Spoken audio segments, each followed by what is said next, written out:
What is going on, guys? It is Wrestlelamia here, back with some more news. Join us now as we look at the wildest news stories and rumors you need to know, including what does Cody Rhodes really think about Roman Reigns? Cody Rhodes discusses a possible heel turn. Why will Ospreay lost to Swerve Strickland? WWE Trademarks WCW PPV name. Is MVP still under contract with WWE? A Money in the Bank entrant fires back at critics, and much more. Be sure to subscribe and hit that notification bell for daily wrestling videos, and follow us on Facebook for exclusive lists. Also check out our new videos on Wrestlelamia XL. And now let's do the intro and get straight into our first story.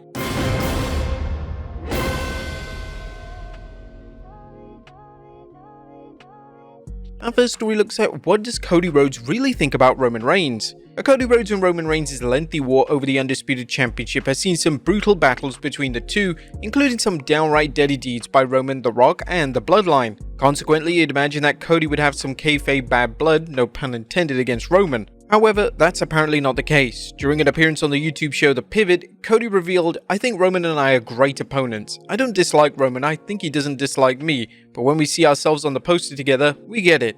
I'm supposed to beat you, you're supposed to beat me, you're supposed to be the benchmark, I want to be the benchmark." Now, there's no doubt the rivalry between the two superstars was intense, but what rivalry at that level is? Indeed, Cody didn't make things personal when he first challenged Roman, but Reigns and the Tribal Council Paul Heyman eventually did, with things escalating from there. Despite these difficulties, Cody is open to chatting with Reigns. In fact, he said, "I'd love to sit with Roman at one point. We've never had that, to sit and talk. Even if we're watching something back, if WWE organized it where we watch WrestleMania." Rhodes detailed the unique path they found themselves on. "Just because our families have been linked for so long, it's kind of fate that they put us together. I'm not a big believer in anything, but there's that element of destiny and fate with him and I going against each other." As often happens in wrestling, the biggest rivals can become the biggest allies. With the WWE clearly setting things up for Roman to battle Solo Sikoa and Sikoa's Bloodline 2.0, it's likely fans will see an eventual dream team involving Cody and Roman, possibly even with Cody joining Roman at War Games. What do you guys think of Rhodes' remarks on Roman, and do you think the two foes will become friends? Is this also setting up the babyface turn of Roman Reigns?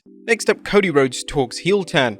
Should the WWE Universe expect a heel turn from current Undisputed Champion Cody Rhodes? While the American Nightmare is currently the WWE's top babyface, he has worked as a heel before. During an appearance on The Pivot, Rhodes discussed how some fans want him to turn heel and why. There's a beauty if you can commit to being a bad guy. It's a unique space creatively. You've got to be real vulnerable and open. You've got to be blood hungry in terms of how you are on the microphone. There's this growing sect of fans that want to see that happen for me at some point, and I understand the links. I don't know if they know what they're asking for. If you really wish for that, it's scorched earth. Rhodes warned fans what a heel Cody would be like. Then you might be, "We don't like that. No, that's rude to the group of people. No, that's the job. Someone's going to come out here and beat me up in a minute. Before they do, I'm going to talk my trash, and that's the thing. You have to really go scorched earth." In 2024, that is hard. That is hard for anyone to understand that you're not meant to be cool. You're not meant to be there to be the next Rock. You're not meant to be a bad guy or a bad girl. There are many ways to play a heel, but as Cody explained, a wrestler has to do so in a way that makes it fun to see him or her get beat up to pay for their misdeeds.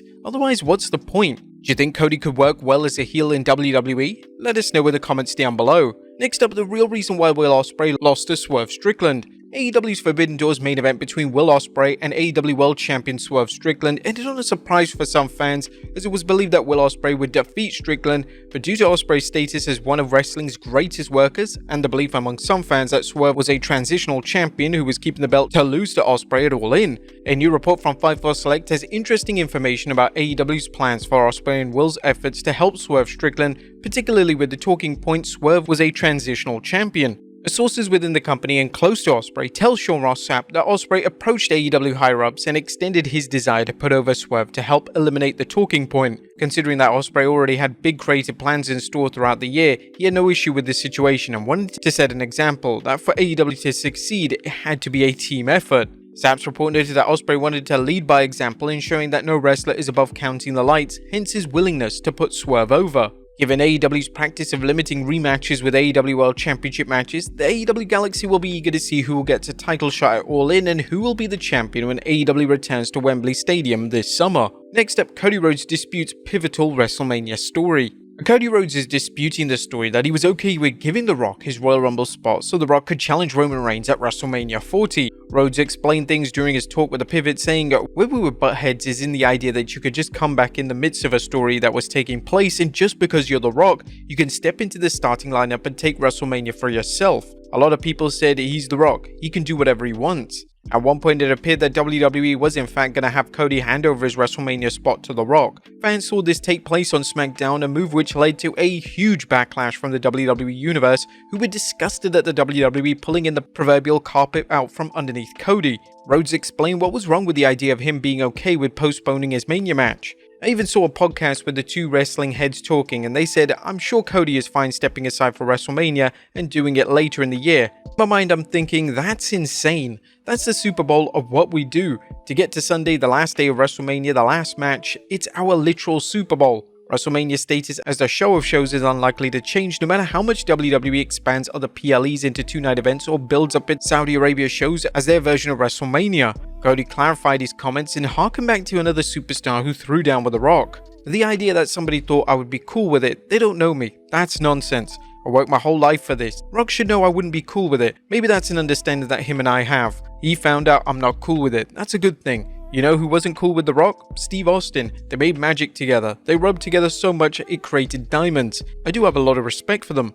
Cody did get his match against Roman, winning the Undisputed Championship after running a gauntlet against The Rock and the Bloodline. Cody's clash with the final boss turned into one of WWE's hottest angles. However, it's still unknown what the WWE's original plan was. Was Cody originally going to wrestle Roman only for TKO Holdings to change its mind and replace him with The Rock? Was the notion of The Rock taking Cody's place just a swerve to heat things up further, and the idea of the fans supposedly changing the WWE's decision part of the storyline? Unfortunately, we may never know what really happened. Whatever the case, Cody is not only Undisputed Champion, but the face of WWE. Rhodes recently appeared in a hype video for Amazon's series The Boys, which Cody decked out in a cape with his trademark colors. Rhodes then turned to the camera and called out one of the show's characters. "So Homelander, what do you want to talk about?" Cody is no stranger to comic book TV shows, as he guest starred on his friend Stephen Amell's series Arrow. Next up, WWE Trademarks WCW Pay-Per-View. Is the WWE looking to revive WCW's classic pay-per-view Super Bowl? Wrestling News reports that the WWE filed for the trademark to the show. While it's unclear what the WWE intends to do with the name, the promotion's past use of WCW names suggests fans could see Super Bowl become an NXT special or even a PLE. Next up, MVP's contract status. Is MVP leaving the WWE soon? Well, the former superstar turned manager doesn't appear often on TV but can be found at live events where he manages Omos. However, some recent criticisms of the WWE have some fans curious whether MVP's deal is expiring soon. Fightful's Sean Ross Sapp provided an update, and while details are scarce, it's a start. For those asking about an update on MVP, he is still under contract with WWE as of now. The WWE has taken a new approach to contract signings, often waiting until the superstar's contract is nearly over before negotiating with them. MVP is 50, but he's shown he can still work matches. He's an exceptional talker who radiates charisma, the ideal qualities for a manager, especially one who still steps into the ring. For whatever reason, the WWE hasn't used MVP on TV, another example of wasted talent.